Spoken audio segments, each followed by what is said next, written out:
Hello Internet, in this video I'm going to show you how to paint the new Space Marine Terminators as the Dark Angel's Deathwing.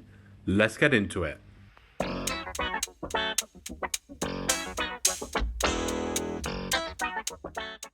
On Christmas Day of 2023, Games Workshop showed off a new boxed army that is coming for the Dark Angels, and oh boy does it look nice. Not only are we getting an updated sculpt of the leader of the Deathwing, Belial, but we are also getting a bunch of Deathwing Terminators. This news got me in the mood to paint my Terminators from the Leviathan box set, and in this video I'm going to show you how I did that. My usual method for painting Deathwing would have me starting with a white primer and working my way down to the desired tone, but as I want these guys to be more grimdark for a change, I'm going to start darker with a black primer. The first coat of paint that I'm going to put on these models is Caliban Green, and I am going to use it all over. As this is the base coat colour I use for the normal Space Marines power armour, I thought it might look cool if the darkest shadows on the model were this colour, as it may help tie it to the rest of the army, whilst being more interesting than a plain black. Next, I use my airbrush to build up my desired colours. This can be done with traditional layering, or for a rough and ready version, you could use a dry brush, but I am keeping it quick and easy for myself by using an airbrush. As I had already put Caliban Green through my airbrush, I don't rinse out the pot but instead add Xandri dust to it, which creates a mix of the two colours. When applying colours in layers like this, I tend not to completely clean my airbrush in between, as that helps have more gradual transitions between tones. Next, I add some bone colour to the mix. When applying these coats, I am painting the model as if it's in natural daylight, so the light source is directly above it. It is worth being aware of your light source so that you know where it would make most sense to leave shadows on the model. Finally, I clean out the airbrush so that I can get a pure bone colour by itself to spray on the highest areas. Having mixed the cold green into the Xandri dust and bone will help this model appear desaturated, which helps with achieving the Grimdark Aesthetic. I'm going to take a break on the armour now, as I know I want to use a wash to bring out the panel lines and such. However, I want this wash to also benefit the other details on the model. With that in mind, I'm going to paint all the other bits and pieces before applying the wash. To start with, we are going to apply a simple black to the exposed tubing that can be seen in the creases of the arms and the legs. Then I pick out all the purity seals and the weapon casing with Mephiston red. You can paint your guns black, but I prefer to go for the classic Dark Angels red weaponry. Whilst I'm painting the wax parts of the participation rewards, I also paint the papery bits with Xandri dust. Using lead belcher, I pick out all the areas that I want to be silver. This includes the rest of the gun, the pipes under the arms, the rectangular belt buckle, the outer parts of the Crux Terminatus, and the vent piece near the mouth of the helmet.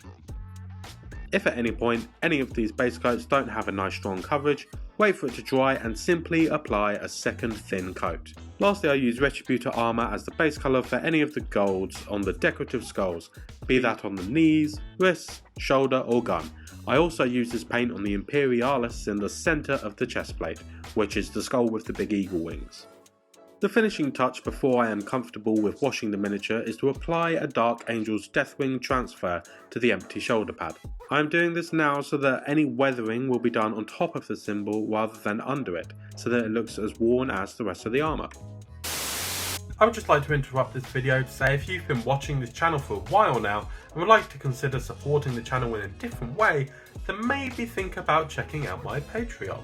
Over on Patreon, for just £2 a month, you get full access to behind the scenes content, and it's a good place to just speak and discuss everything painting. Any support would mean the absolute world to me. Thank you to my existing Patreons, and let's get back to the video. Some of you may have seen my video all about how to use Streaking Grind by AK Interactive. If you haven't, I shall pop a link in the description. In that video I tested it on various colours and textures, and I believe that using it on pale Terminator armour will look really good. So that is what I'm going to do. Remember when using Streaking Grind to use a bit of a crappy brush, and make sure you have plenty of white spirits for cleaning, as it is an enamel based wash. I cake this miniature head to toe and leave it to soak in all the cracks and crevices for a few minutes before getting a Q-tip soaked in white spirits to start to remove the thick layers that rest on the surface. This brings out all the lines in the armour and really helps bring details into focus, whilst dirtying all the armour so that it looks like it has been trudging across the battlefield. Now this takes a few hours to dry, so why not spend some more time watching your favourite YouTube channels, whilst it evaporates and fills your lungs with fumes. Yeah, maybe leave the room whilst it's drying, it's not the best to breathe it in.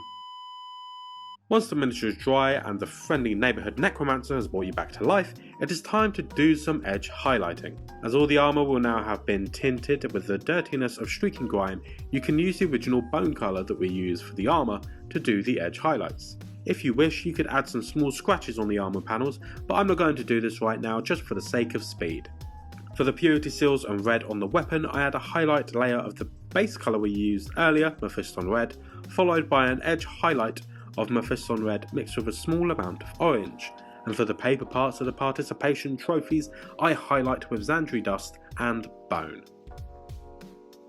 For the silver parts, I use Gunmetal by Vallejo, as it is a brighter silver than Lead Belcher, and I use this to pick out upward facing metallic areas that I want to be highlighted. I then mix a small amount of the silver into the gold we used before to highlight the tops of the skulls and such. As a finishing touch, I paint the lenses on the helmet with Mephiston Red and layer up through Jaquero Orange to a specular highlight of pure white.